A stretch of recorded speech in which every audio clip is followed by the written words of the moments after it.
Tapak-tapak jejak Gajah Mada, karya Arif Sujana. Selamat mendengarkan. Kisandikala dan rombongannya sudah berada di bawah lereng Bukit Cemara. Di hadapan mereka sudah terlihat hamparan sawah membentang hijau, dipayungi lengkung langit yang sebentar lagi akan menjadi gelap. Sebentar lagi hari memang akan menjelang malam. Mereka telah melewati regol muka pintu gerbang Kademangan Pulung Dowo. Namun ketika mereka tengah menyusuri jalan Kademangan yang telah sepi itu, mereka melihat begitu banyak orang bergerumbul di sebuah muka sebuah rumah. Rasa penasaran membuat mereka mendekati rumah itu yang telah dipenuhi banyak orang. Ketika Kisandikala dan rombongannya memasuki halaman rumah itu, terdengar dari dalam tangisan seorang wanita yang terdengar meraung-raung sesekali menyebut sebuah nama. Apa yang terjadi dengan wanita di dalam rumah itu? Bertanya Kisandikala kepada seorang lelaki yang ada di halaman rumah itu. Lelaki yang ditanya oleh Kisandikala terlihat mengamati diri Kisandikala, merasa belum pernah mengenalnya. "Kisanak pasti bukan warga Kademangan ini?" bertanya lelaki itu masih memperhatikan Kisandikala. "Kami hanya pengembara yang kebetulan lewat Kademangan ini," bertanya Kisandikala. "Apa yang terjadi dengan wanita di dalam itu?" bertanya kembali Kisandikala, mengulang pertanyaannya. "Anak gadisnya telah diculik oleh para prajurit yang lewat di Kademangan ini tadi siang," berkata lelaki itu menjelaskan apa yang telah terjadi. "Orang-orang di Kademangan ini tidak ada yang mencegahnya?" bertanya Kisandikala. "Tidak ada seorang pun lelaki di Kademangan ini yang berani menghadapi sekelompok prajurit itu," berkata lelaki itu seperti menyesali bahwa dirinya juga termasuk orang-orang yang tidak berani mencegah perbuatan sekelompok prajurit yang tadi siang telah melewati Kademangan mereka dan membawa pergi anak gadis dari keluarga ini. "Apakah yang kamu maksudkan sekelompok prajurit Kediri?" bertanya Kisandikala mencoba memastikan dugaannya. "Benar, mereka adalah para prajurit Kediri," berkata lelaki itu menjawab pertanyaan Kisandikala. Kisandikala menjadi yakin dengan dugaannya adalah pikirannya telah terbayang sekelompok prajurit Kediri yang dipimpin oleh pamannya sendiri, Ki Narada. "Hati dan pikiran Paman Narada sudah jauh dari tuntunan," berkata Kisandikala dalam hati.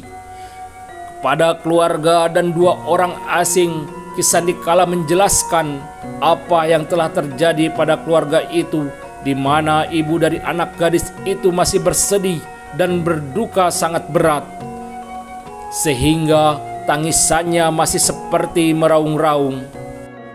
"Kita harus membantunya, Ayah," berkata Menak Koncar yang ikut merasa berduka atas kemalangan dan musibah yang menimpa keluarga itu.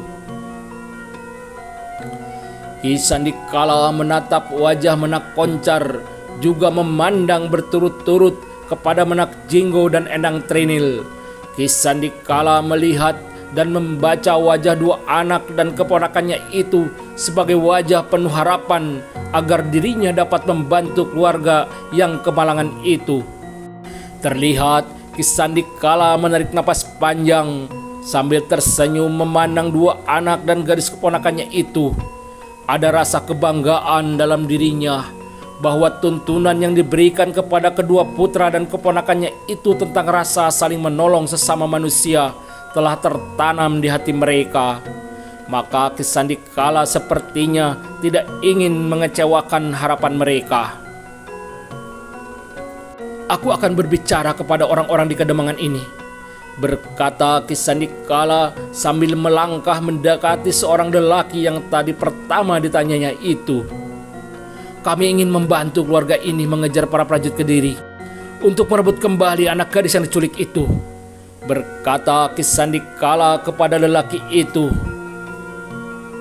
"Namun Kami malam ini juga perlu 5 ekor kuda.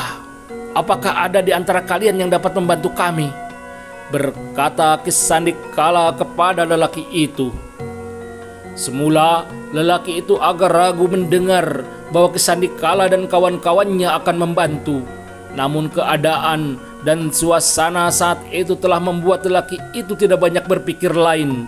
Dianggapnya siapa tahu orang-orang yang baru datang itu memang utusan dan kiriman Dewata untuk menolong mereka. "Aku akan bicara dengan Ki Demang mengenai hal ini," berkata lelaki itu yang langsung melangkah menerobos kerumunan orang-orang di halaman yang tidak dapat masuk seluruhnya ke dalam rumah. Tidak lama kemudian lelaki itu sudah kembali bersama dengan seorang lelaki yang berbadan tambur. "Inilah orang-orang yang ingin membantu itu, Ki Demang," berkata lelaki itu berkata kepada seorang yang berbadan tambur yang ternyata adalah seorang Demang Pulongdowo. "Kalian akan membantu mengejar para prajurit itu?" bertanya Ki Demang kepada Ki Sandikala. "Benar, Ki Demang, tapi kami perlu 5 ekor kuda," berkata Ki Sandikala kepada Ki Demang yang nampaknya masih ragu, apalagi mendengar tentang 5 ekor kuda. Ki Sandikala memang dapat segera membaca arah pikiran keraguan di hati Ki Demang. Dari dalam pakaiannya, Ki Sandikala mengeluarkan beberapa keping emas. "Mungkin ini cukup sebagai jaminan atas 5 ekor kuda yang akan kami pinjam," berkata Ki Sandikala sambil menyerahkan keping-keping emas itu kepada Ki Demang. Ki Demang dapat menilai bahwa keping-keping emas itu lebih dari cukup untuk harga 5 ekor kuda. Timbul rasa malu di dalam hatinya bahwa ternyata orang di hadapannya itu dapat membaca keraguannya. "Maaf bila aku semula ragu tentang niat baik kalian. Apa yang kamu berikan ini telah lebih dari cukup untuk membeli 5 ekor kuda," berkata Ki Demang dengan wajah merah penuh rasa malu.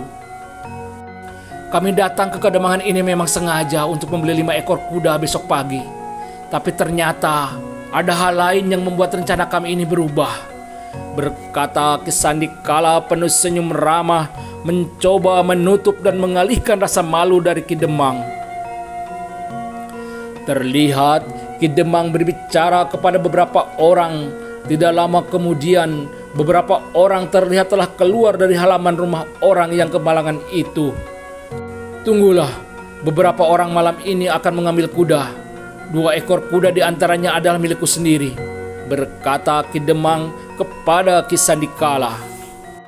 "Mudah-mudahan para prajurit itu masih belum jauh meninggalkan Kademangan ini," berkata Ki Sandikala kepada Ki Demang.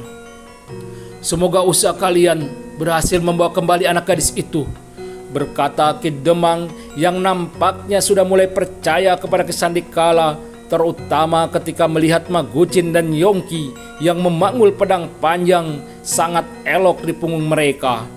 Ki Demang juga masih sempat melihat Endang Trinil, seorang gadis muda yang sangat manis. Namun dari pakaian ringkas yang dikenakannya telah menjamin bahwa gadis itu pasti bukan anak gadis biasa yang lemah. Terutama ketika Ki Demang melihat senjata cakra yang terselip menggelantung di pinggang gadis manis itu. Mereka memang tidak harus menunggu lama. 5 orang sudah terlihat tengah memasuki halaman rumah sambil menuntun 1 orang 1 ekor kuda. Kerumunan orang di halaman itu sudah berubah arah. Mereka semua memandang kepada Ki Sandikala dan rombongannya yang sudah langsung melompat ke atas kuda masing-masing. "Kami mohon doa restu dari Ki Demang. Semoga kami berhasil membawa kembali anak gadis itu," berkata Ki Sandikala kepada Ki Demang. "Kami di Kademangan ini akan selalu berdoa untuk keselamatan kalian. Semoga kalian dapat membawa kembali anak gadis itu," berkata Ki Demang kepada Ki Sandikala yang telah bersiap di atas punggung kudanya. Seluruh mata sepertinya telah menjatuhkan harapan kepada 7 orang di atas kudanya yang terlihat telah keluar dari halaman rumah keluarga yang anak gadisnya telah diculik oleh para prajurit Kediri tadi siang. Kesangsian hati mereka sepertinya berusaha digugurkan oleh rasa keputusasaan bahwa di antara mereka sendiri tidak ada keberanian sedikit pun atau sebuah usaha membawa kembali anak gadis malang yang diculik itu. Malam ini pasti mereka tengah beristirahat. Kita curi waktu mereka, berkata Ki Sandikala sambil menghentakkan kakinya ke perut kuda yang langsung bercingkrak berlari diikuti Magucin dan Yongki, juga anggota keluarga Ki Sandikala lainnya. Malam sudah menutupi arah pandang mata di jalan Kademangan itu. Terlihat 7 ekor kuda tengah berlari kencang seperti membelah udara. Di Kermangan malam itu hanya terlihat pakaian mereka yang berkibar ditiup angin dingin yang berhembus seperti 7 bayangan orang berkuda menembus kegelapan di jalan malam. Mereka pasti jalan melingkar menghindari kota Raja Singasari. Kita akan lebih dulu sampai di jalan simpang menuju Kediri, mendahului mereka, berkata Ki Sandikala kepada Putut Prastawa yang berkuda di sampingnya, berusaha mengimbangi laju lari kuda Ki Sandikala. 7 orang berkuda terlihat seperti bayangan di Kermangan malam berpacu di atas kudanya. Hari masih di ujung malam ketika Ki Sandikala dan rombongannya telah memasuki kota Raja Singasari dari sebelah timur. Melihat Ki Sandikala tidak lagi memacu kudanya, rombongannya pun ikut memperlambat laju kudanya. Jalan kota Raja Singasari masih lengang dan memang telah menjadi sebuah kota raja yang mati semenjak keruntuhan yang di bumi hanguskan oleh pasukan Raja Jayakatwang. Ketika saudaramu datang kemari, kota raja ini sangat ramai, berkata Ki Sandikala kepada Magucin dan Yongki ketika mereka melewati puing-puing rumah di pinggir jalan kota Raja Singasari. Ketika mereka melewati gerbang istana Singasari, terlihat gardu jaga masih terang oleh nyala pelita. Beberapa prajurit penjaga masih berkumpul. Raden Wijaya memang masih menempatkan sekitar 200 orang prajurit di istana itu menjaga agar kota Raja Singasari tetap terpelihara dan berharap suatu waktu akan menjadi sebuah kota yang ramai sebagaimana sebelumnya. Ki Sandikala memang tidak ada keinginan untuk singgah di istana Singasari. Takut kehadirannya akan mengganggu karena sebentar lagi pagi akan tiba. Terlihat rombongan berkuda itu terus menyusuri jalan kota raja dan berhenti menepi di sebuah sungai kecil tidak jauh dari gerbang kota raja sebelah barat. Biarkan kuda-kuda kita beristirahat sejenak, berkata Ki Sandikala sambil melompat turun dari kudanya, memberikan kesempatan kudanya turun ke sungai, meneguk air dan merumput.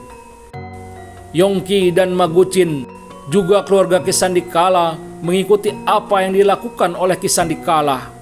Terlihat mereka juga duduk di tepi sungai kecil itu sambil memperhatikan kuda-kuda mereka meneguk air sungai dan merumput.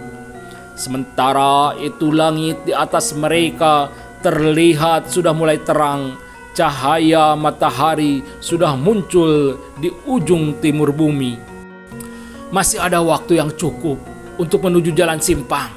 Semoga kita sudah mendahului pasukan Kediri itu, berkata Ki Sandikala sambil berdiri setelah merasa cukup beristirahat di tepi sungai kecil itu. Cahaya matahari terlihat menerangi 7 orang berkuda yang tengah melintas keluar dari gerbang kota Raja Singasari. Mereka tidak memacu kudanya sebagaimana sebelumnya ketika memasuki kota Raja Singasari. Mungkin memberi kesempatan kuda-kuda mereka untuk tidak kaget setelah beristirahat sejenak di tepi sungai kecil. Ketika matahari pagi sudah cukup terasa menghangatkan tubuh mereka, terlihat Ki Sandikala memberi tanda untuk kembali memacu kuda-kuda mereka. Debu jalan tanah keras itu terlihat mengepul dilewati kaki-kaki kuda yang berlari. Ki Sandikala berjalan di muka diikuti oleh rombongannya. Matahari di belakang punggung mereka terus merangkak naik memanjati kaki lengkung langit. Terlihat mereka telah melewati sebuah tikungan jalan. Kuda-kuda mereka terus berpacu menghentakkan tanah keras, terus melaju membelah angin di bawah keteduhan sinar matahari. Di sebelah kanan mereka yang terhalang dari daun dan ranting pohon, dari hutan di sepanjang jalan yang mereka lalui.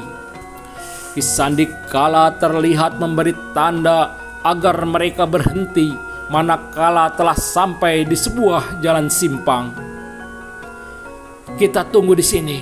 Mereka pasti akan melewati jalan ini menuju kota Raja Kediri," berkata Ki Sandikala yang telah turun dari kudanya. Terlihat mereka telah menuntun kudanya, menyembunyikannya di antara semak dan perdu di pinggir jalan. "Sambil menunggu, kita bisa beristirahat sejenak," berkata Ki Sandikala. Maka mereka pun mencari tempat yang baik untuk beristirahat. Namun mata mereka selalu siaga menanti rombongan pasukan Kediri yang dipastikan akan melewati jalan itu. Dalam kesempatan itu, Ki Sandikala menyampaikan apa yang harus dilakukan menghadapi sejumlah pasukan Kediri. "Jurus perguruan kita diciptakan untuk sebuah pertempuran berkelompok.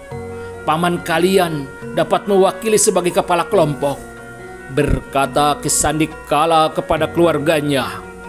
Sinar matahari sudah mulai merangkak naik ke atas puncak Cakrawala di atas jalan simpang itu. Sementara rombongan pasukan Kediri yang mereka tunggu belum juga terlihat. "Apakah ayah yakin mereka akan lewat tempat ini?" bertanya Menak Koncar tidak sabar kepada Ki Sandikala. Ki Sandikala tidak langsung menjawab pertanyaan putranya, hanya sedikit tersenyum menatap Menak Koncar. Putut Prastawa, Menak Jinggo dan Endang Trinil sepertinya ikut menunggu jawaban dari Ki Sandikala, di mana mereka juga seperti merasa gelisah sudah menunggu cukup lama, namun yang mereka tunggu itu masih juga belum terlihat. Sementara itu, Magucin dan Yongki telah memperlihatkan kegelisahannya. Hanya terlihat mata mereka penuh siaga menatap jauh ke arah ujung jalan di mana para pasukan Kediri dipastikan akan terlihat dari sana. Mungkin kedua orang asing ini sepertinya punya pengalaman yang cukup lama menghadapi berbagai macam pertempuran sehingga mereka lebih dapat mengendalikan perasaan hatinya. Akhirnya mereka memang tidak harus menunggu lebih lama lagi. Mereka sepertinya menahan napasnya sejenak ketika di ujung jalan tempat dipastikan para pasukan Kediri akan muncul sudah terlihat burung-burung hutan beterbangan di atas pucuk-pucuk pohon seperti terkejut dan terganggu. "Bersiaplah, mereka sudah datang," berkata Ki Sandikala ketika melihat sebuah rombongan pasukan berkuda telah terlihat di ujung jalan.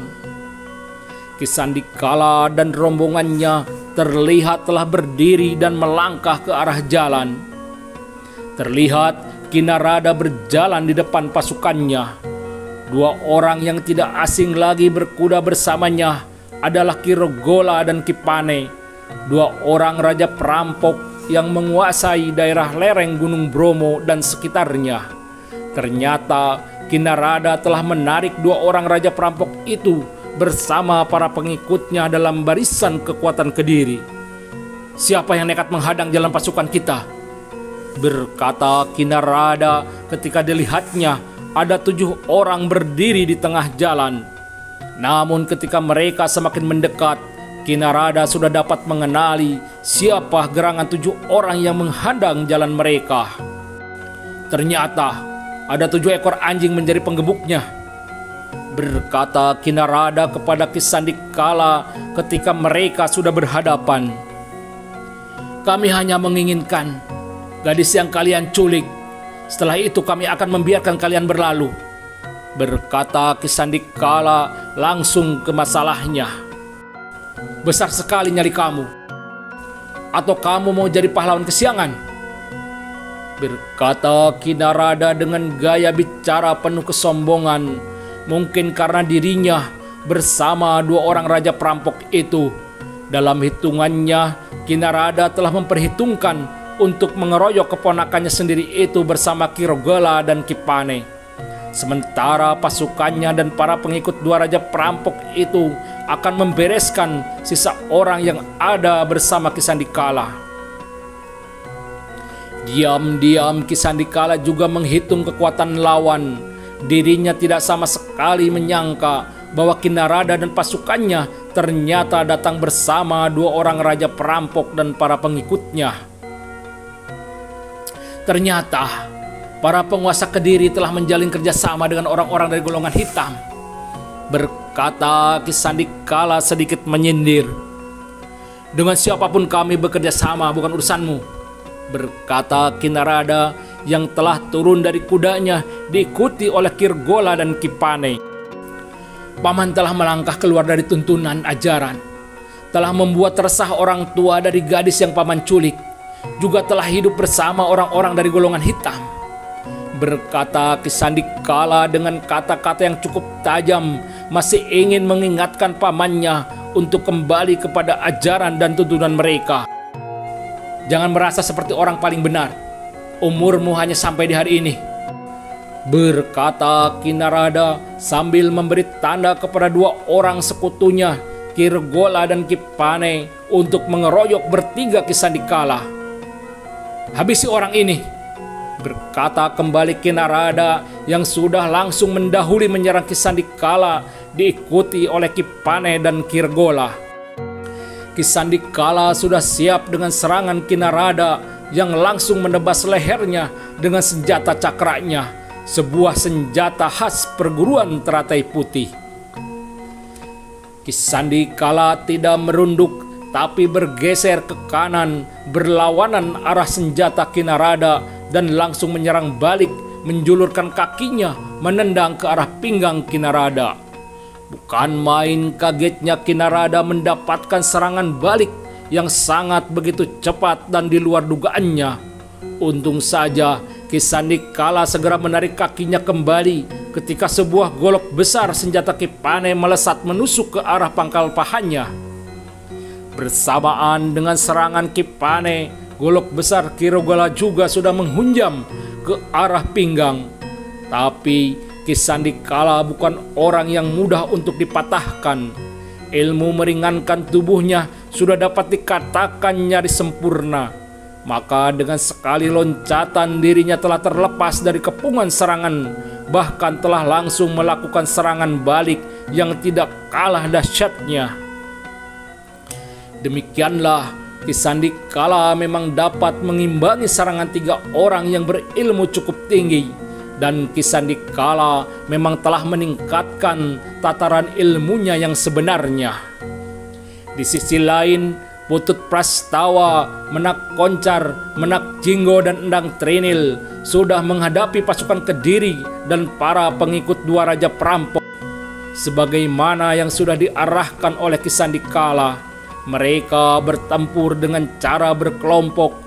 Di bawah pimpinan Putut Prastawa, mereka seperti sebuah lingkaran cakra yang terus bergerak, menghantam dan melemparkan siapapun yang datang mendekat.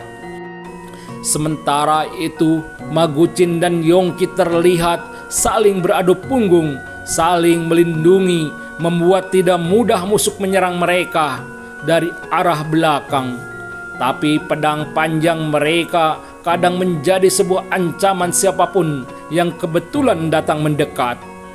Sebagaimana yang pernah dikatakan oleh Ki Sandikala bahwa jurus perguruan teratai putih diciptakan untuk bertempur secara berkelompok, terbukti bahwa gerak mereka benar-benar seperti sebuah cakra besar yang sungguh sangat mengerikan, apalagi dimainkan oleh 4 orang yang telah mengenal betul intisari dari jurus itu.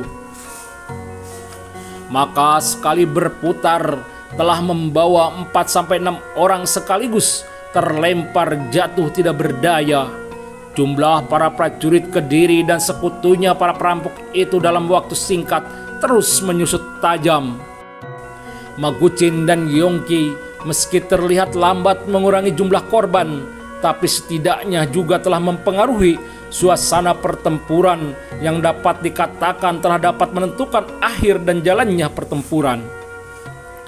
Diam-diam Ki Sandikala sambil bertempur memperhatikan suasana pertempuran di pihaknya yang cukup dapat melegakan dirinya. Maka dirinya tidak lagi mengkhawatirkan keadaan rombongannya, dan hal ini berdampak kepada serangan yang semakin dahsyat cukup merepotkan ketiga pengeroyoknya. Sebuah serangan Ki Sandikala melesat begitu cepat dilambari inti tenaga hawa dingin yang begitu tajam telah menerjang lewat angin pukulannya.